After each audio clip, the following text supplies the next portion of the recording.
Play ஸ்டோரில் நீங்கள் note பண்ணி இன்ஸ்டால் பண்ணிக்கோங்க. நான் ஆல்ரெடி இன்ஸ்டால் பண்ணி ஓப்பன் பண்ணிட்டேன். இன்ஸ்டால் பண்ண பிறகு கண்டினியூன்னு கேட்கும், கண்டினியூ கொடுத்துக்கோங்க. 2 டைம் வந்து அலோன்னு கேட்கும், படித்து பார்த்து அலோவ் கொடுத்துக்கோங்க.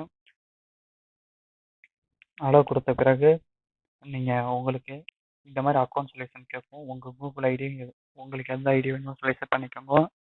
அதுக்கப்புறம் இது மாதிரி தான் இன்டர்ஃபேஸ் காமிக்கும். உங்களுக்கு இன்டர்ஃபேஸில் மீட் பண்ணிவிட்டு அதர்ஸ்ட்டு பேசுகிறோமோ அதே மாதிரி இதையும் மீட் பண்ணிவிட்டு நம்ம இருக்கலாம். வீடியோ மட்டும் அவங்க பார்ப்பாங்க. நெக்ஸ்ட் இது வந்து என்னன்னா வீடியோ ஆப்ஷன். ஆடியோ மாதிரி இது வீடியோ ஆப்ஷன். வீடியோ வந்து நம்ம மீட் பண்ணிக்கலாம். அப்போ வந்து நம்ம ரெண்டுமே டிசேபிள் பண்ணிட்டோம்னாலும் இருக்கும். நத்திங் சுத்தமாக எதுவுமே காமிக்காத உங்களுக்கு பிளாங்காக காமிக்கும்.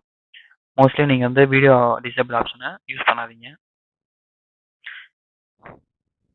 இந்த ஆப்ஷன் எதுக்குன்னா ஆடியோ ஆப்ஷன். ஆடியோ வந்து நான் ப்ளூடூத்தில் கனெக்ட் பண்ணியிருக்கேன், அதனால் ப்ளூடூத்தில் காமிக்குது. நீங்கள் வந்து மொபைல் ஸ்பீக்கரோ இல்லை ஹெட்ஃபோனோ வந்து யூஸ் பண்ணிங்கன்னா அதில் வந்து சேஞ்ச் பண்ணி வச்சுக்கலாம். அதுக்கு தான் அந்த ஆப்ஷன் மேலே பார்த்தீங்கன்னா இருக்கும். இது வந்து நியூ மீட்டிங் ஆப்ஷன். இது நியூ மீட்டிங்னா நம்ம வந்து மீட்டிங் அரேஞ்ச் பண்ணுறோம்னு நினச்சா இந்த நியூ மீட்டிங் ஆப்ஷனை கொடுத்து அரேஞ்ச் பண்ணிக்கலாம். அரேஞ்ச் பண்ண பிறகு இப்படி ஷேருன்னு வந்து ஒரு கோட் மாதிரி காமிக்கும். அது வந்து வாட்ஸ்அப்பில் ஷேர் பண்ணிங்கன்னா உங்கள் ஃப்ரெண்ட்ஸ் வந்து ஜாயின் பண்ணிக்கலாம். இப்படி தான் ஜாயின் பண்ண பிறகு காமிக்கும். உங்கள் ஃப்ரெண்ட்ஸோட நேம்லாம் கீழே காமிக்கும்.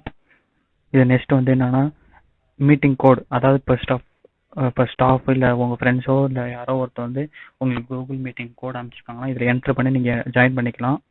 இது ஜாயின் பண்ண பிறகு இந்த மாதிரி ஜாயின் கொடுத்துருக்காங்க.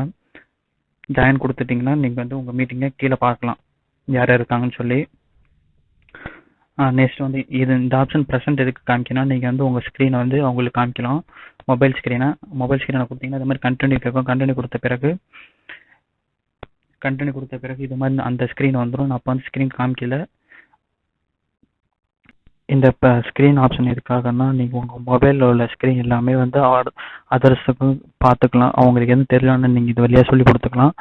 என்னது வந்து இதில் காட்டலை, ஏன்னா அதர்ஸ் யாரும் ஆப்போசிட்டில் வந்து பார்க்கறதுக்கு யாரும் இல்லை, அதனால இது என் ஸ்க்ரீன் அதில் காட்டலை. உங்களுக்கு ஜாயின் பண்ணிவிட்டு உங்கள் ஃப்ரெண்ட்ஸோட நீங்கள் வந்து ஸ்க்ரீனை வந்து ஷேர் பண்ணி பார்க்கலாம். ப்ரெசென்ட் பக்கத்தில் ரீஜாயின் இருக்குல்ல, ரீஜாயின் ஆப்ஷன் எதுக்காகனா நீங்கள் ஒரு வேளை அந்த மீட்டிங் விட்டு வெளியே வந்துட்டீங்கனாலோ அந்த ரீஜாயின் கொடுத்து நீங்கள் ரீஜாயின் பண்ணிக்கலாம். அதுக்காக தான் அந்த ஆப்ஷன்ஸ்லாம் கொடுத்துருக்காங்க.